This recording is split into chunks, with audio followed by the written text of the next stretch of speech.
Is it really possible for a tiny tweak to your morning coffee routine to ignite your metabolism and put your body into full fat-burning mode for the rest of the day? Check out the link in the video description now and transform your morning coffee into a metabolism-boosting super drink. Melissa Gilbert's first on-screen kiss was ruined by her sobbing mother. As the Little House on the Prairie star, who played Laura Half-Pint Ingalls on the long-running series, had her first TV smooch with actor Dean Butler, her mother loudly wept. The emotional eruption caused such a ruckus that Michael Landon, the show's star as well as its writer and director, had to yell cut. It was totally unexpected. This kind of outburst just didn't happen on our set, writes Butler, 68, in his new book, Prairie Man, My Little House Life Beyond, Citadel, June 25.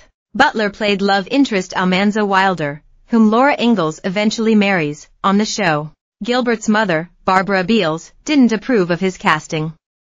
He was 23 at the time, while Gilbert had just turned 15. Her unhappiness culminated, perhaps, in not being able to bear seeing Meek kiss her daughter.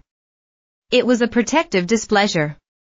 Butler writes, "Today that 8-year difference between us is a tiny gap, but 45 years ago, it was the Grand Canyon." Adding to the age difference was the fact that Gilbert was an especially sheltered teen who wasn't allowed to wear heels or get her ears pierced. Butler was a young man living on his own with a car. He later found out Gilbert herself was less than enthused over his hiring. In her memoir, Prairie Tale, Gilbert titled the chapter about Butler, OST, They Got a Real Man. The former co-stars are friends, and, over the years, they've talked about how scared Gilbert was. "You were a man, a grown-up man with a car and an apartment," Butler recalls her saying. "I was a really young teenager. I was still wearing Mary Janes.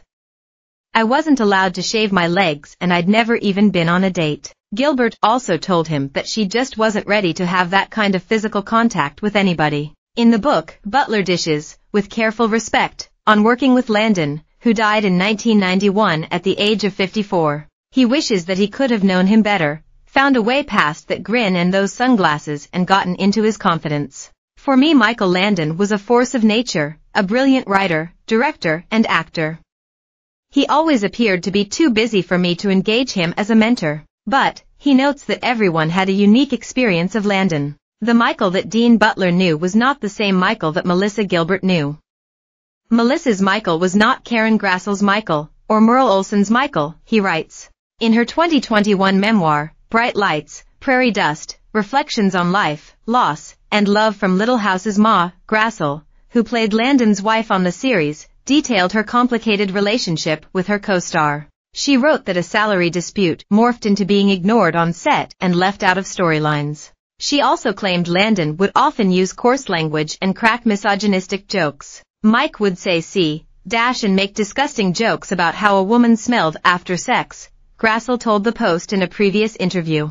Butler writes that he admired Landon but that he could be volatile. Once, he was having trouble following directions in a scene and Landon lost his patience. "After the third take, he threw me across the barn," Butler writes.